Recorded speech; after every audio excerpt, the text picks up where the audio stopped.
Hello friends, welcome to writing mentor. एक नए video में आपका स्वागत है। अभी तक अगर आपने मेरे चैनल को सब्सक्राइब नहीं किया है तो सबसे पहले मेरे चैनल को सब्सक्राइब करें, क्योंकि यहाँ पर यूपी टेट 2026 का एक पूरा क्रैश कोर्स चलाया जा रहा है। अभी चाइल्ड पेडागोजी का जो सेक्शन है वो कवर किया जा रहा है। तो आप मेरे चैनल को सब्सक्राइब कर लें और बेल आइकन ज़रूर दबाएं, ताकि जब भी नया वीडियो अपलोड किया जाए तो आपको उसका नोटिफिकेशन मिल जाए, और मेरे वीडियोज़ को लाइक भी करें। तो आज हम अधिगम के बारे में पढ़ेंगे। अधिगम का मतलब होता है सीखना। अधिगम को अंग्रेजी में कहते हैं लर्निंग। अधिगम को अंग्रेजी में कहते हैं लर्निंग। और लर्निंग का मतलब क्या होता है? सीखना। इस प्रकार अधिगम का मतलब हुआ सीखना। लेकिन अब ये प्रश्न उठता है कि आखिर क्या सीखना और किससे सीखना। तो अधिगम में क्या सीखेंगे? हम अपने व्यवहार में किस प्रकार परिवर्तन व परिमार्जन लाएं। पहला तो हम ये सीखेंगे अपने व्यवहार में किस प्रकार परिवर्तन लाते हैं। और किस प्रकार हम सीखेंगे, किससे सीखेंगे, कौन हमें सिखाएगा, प्रश्न ये उठता है। तो हम कहाँ से सीखेंगे? एक बालक है तो वो कहाँ से सीखेगा? सबसे पहले वो परिवार, माँ, पिता, दादा दादी, जो भी घर में लोग हैं उनसे सीखेगा, लेकिन परिवार से होगा। उसके बाद वो विद्यालय से सीखेगा।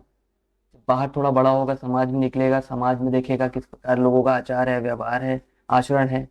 पर्यावरण से सीखेगा, नेचर से सीखेगा, अपने दोस्तों से सीखेगा। चलिए, जो पहला तत्व है इसको और डिटेल में देखते हैं। व्यवहार में परिवर्तन व परिमार्जन किन चीजों से आता है? पहला अनुभव, दूसरा व्यवहार, तीसरा आदत, चौथा ज्ञान, पांचवा अभिवृत्ति, छठा परीक्षण। अब इन जितने भी 6 तत्व हैं इनको थोड़ा डिटेल में यहाँ डिस्कस करते हैं, ताकि आपको समझने में और आसानी हो। पिछली परीक्षाओं में अधिगम से बिल्कुल स्ट्रेट क्वेश्चन पूछे गए हैं। ये जो यहाँ पर मैंने तत्व बताए हैं, 6 तत्व, इन सारे तत्वों को लेकर प्रश्न बनते चले आए हैं पिछली परीक्षाओं में। सीटेट में, यूपी टेट में, अदर स्टेट्स की टीचर एलिजिबिलिटी टेस्ट की जितनी भी परीक्षाएं हैं उनमें अधिगम से बहुत सारे प्रश्न आए हैं। मैं बिल्कुल आधारभूत जो बेस लेवल है वहां से आपको समझाने की कोशिश कर रहा हूँ, ताकि इस पर अभी जो भी नए कॉन्सेप्ट आएंगे वो समझने में आपको आसानी है। तो पहला तत्व जो है अनुभव। अनुभव क्या होता है? अनुभव को अंग्रेजी में कहते हैं एक्सपीरियंस। जो हम देखते हैं, करते हैं, उससे हम सीखते हैं।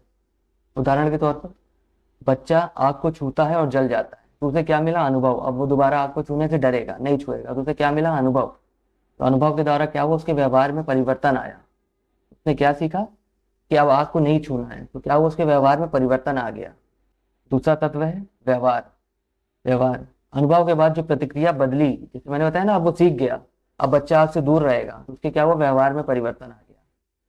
दूसरा क्या हुआ? व्यवहार में परिवर्तन आ गया। तीसरा आदत, बार बार वही व्यवहार करना। अब बच्चा हमेशा आग के पास जाते समय सावधान रहेगा, उसकी आदत हो गई है कि अब सावधान रहना है, अब आग के पास नहीं जाना है, अगर आग के पास गया तो वो जल जाएगा। चौथा ज्ञान। ज्ञान का मतलब होता है उस चीज की समझ या जानकारी।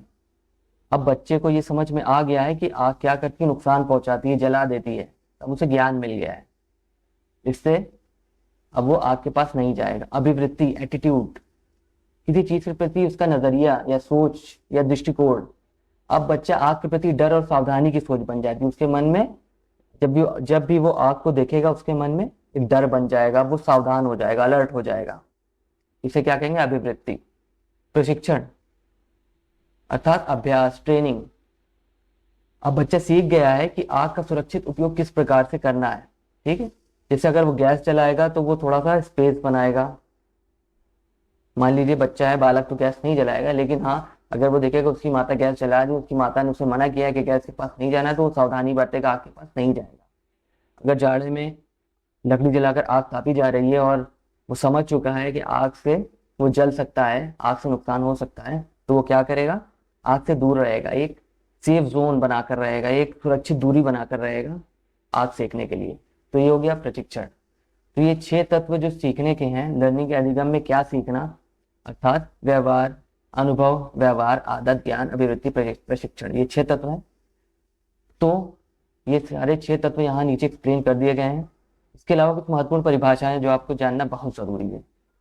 गेट्स एक बहुत ही महत्वपूर्ण मनोवैज्ञानिक है, विचारक है। इनकी जो परिभाषा है, अनुभव के द्वारा व्यवहार में परिवर्तन ही अधिगम है। दूसरा, गिलफोर्ड। व्यवहार के द्वारा व्यवहार में परिवर्तन अधिगम है।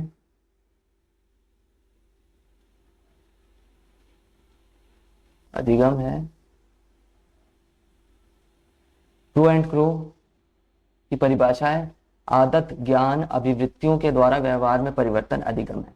अब मैंने जो चीजें आपको ऊपर एक्सप्लेन की थी, आदत, ज्ञान, अभिवृत्तियां, आदत, हैबिट, ज्ञान, नॉलेज, अभिवृत्तियां, एटीट्यूड, ये सारी चीजें जो छह छह तत्व मैंने बताए हैं, उनमें से तीन तत्व यहाँ पर इन्होंने अपनी परिभाषा में सम्मिलित किए हैं। आदत, ज्ञान, अभिवृत्तियों के द्वारा व्यवहार में परिवर्तन अधिगम है। वुडवर्थ। व्यक्ति का विकास ही अधिगम है। स्किनर। प्रशिक्षण व अनुभव के द्वारा उत्तरोत्तर लगातार सामंजस्य ही अधिगम। तो ये मैंने एक ओवरव्यू आपको दे दिया अधिगम क्या होता है। अब नेक्स्ट वीडियोस में अधिगम के बारे में और डिटेल में समझा जाएगा, किन किन विचारकों ने किस तरीके से अधिगम को एक्सप्लेन किया है, क्या क्या थ्योरी दी है, उनको समझा जाएगा। तो अधिगम को एक बार और क्विकली एक बार ओवरव्यू देख लेते हैं, एक बार रिवाइज कर लेते हैं ताकि आपको समझने में आसानी हो। अधिगम को अंग्रेजी में कहते हैं लर्निंग। इसका मतलब होता है सीखना, अर्थात अधिगम का मतलब क्या हुआ? सीखना। अधिगम का अर्थ हुआ सीखना, अर्थात क्या सीखना और किससे सीखना। ये दो प्रश्न उठते हैं जब अधिगम की बात आती है। अर्थात क्या सीखना, व्यवहार में परिवर्तन किस प्रकार लाया जाए। क्या सीखना? ये सीखना कि व्यवहार में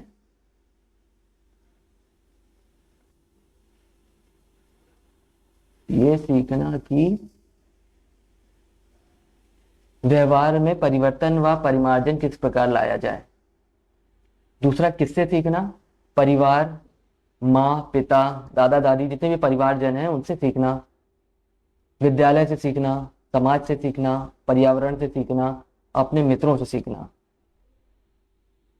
एक बालक जब छोटा होता है तो पहले अपने माँ और पिता को देखकर वो एक धारणा बनाता है, इसी तरीके से व्यवहार करने का प्रयास करता है। अगर माँ ने मना किया है कि ऐसा नहीं करना है, वो वैसा नहीं करता। पिता ने मना किया है तो वो वैसा नहीं करता।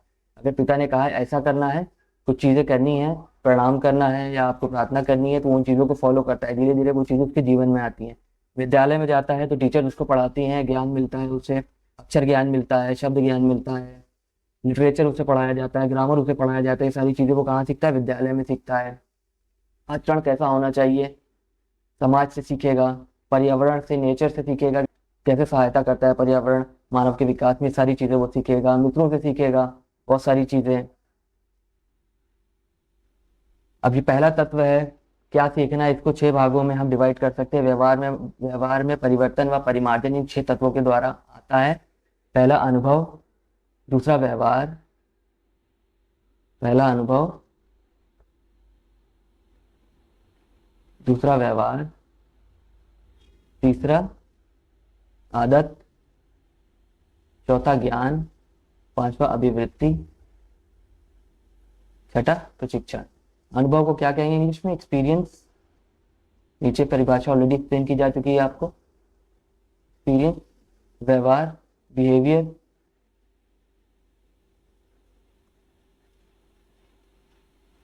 आदत, हैबिट, ज्ञान, नॉलेज,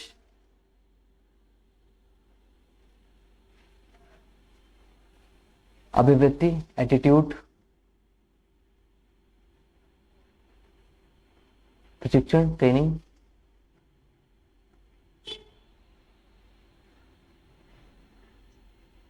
ये 6 तत्व नीचे एक्सप्लेन भी किए गए थे आपको, एक बार फिर से देख लेते हैं क्विकली। अनुभव, जो हम देखते हैं या करते हैं या उनके द्वारा हम जो चीजें ग्रहण करते हैं उससे हमें अनुभव मिलता है। जैसे बच्चा किसी आग को छूता है तो जल जाता है। और भी एग्जाम्पल देखते हैं कि बच्चा अगर कोई ऐसा व्यवहार कर रहा है जिससे उससे नुकसान पहुंच गया, वो जल गया या जो है उससे किस तरीके की चोट लग गई, वो बेड से गिर गया, तो वो क्या करेगा? डर जाएगा। उसे अनुभव हो गया कि इस तरीके से वो गिरेगा तो उससे चोट लग जाएगी, बेड से गिरेगा, तब वो क्या करेगा? सावधानी बरतेगा।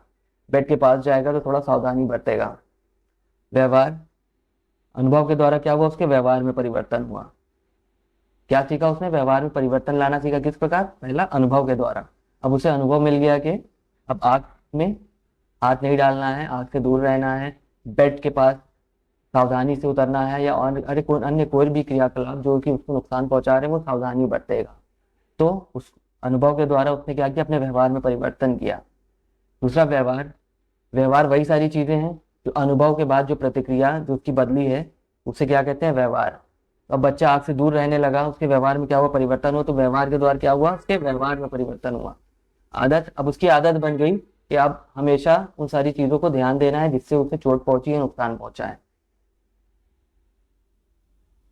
ज्ञान, अब उसे ज्ञान हो गया कि हाँ ये सारी चीजें नुकसान पहुंचाती हैं, अब जो है वो थोड़ा सावधानी बरतेगा, तो उसको क्या हुआ, उसके व्यवहार में परिवर्तन हुआ, किसके द्वारा, ज्ञान के द्वारा। पांचवा अभिवृत्ति, अच्छा ये सारी क्रियाएं जो कि उसे नुकसान पहुंचा रही हैं उसके प्रति उसका एक दृष्टिकोण बन गया, एक सोच बन गई कि हाँ ये सारी चीजें मुझे नुकसान पहुंचाएंगी, तो अभिवृत्ति के द्वारा क्या हुआ, उसके व्यवहार में परिवर्तन हुआ। ट्रेनिंग, अब उसने क्या किया कि जब उसने एक बार कर लिया तो उसे नुकसान पहुंचा, हो सकता है उसने एक दो बार और किया हुआ तो क्या हुआ, उसे फिर से नुकसान पहुंचा। उसे क्या हुआ, एक ट्रेनिंग मिल गई कि हाँ भाई अब ये नहीं करना है बार बार, अब मुझे आग का सुरक्षित उपयोग करना है। वो ट्रेन हो चुका है, उसका माइंड और बॉडी ट्रेन हो चुकी है कि हाँ अब ये चीज बार बार नुकसान पहुंचाती है, अब मुझे तो अब इससे दूर रहना है, वो ट्रेन हो चुका है।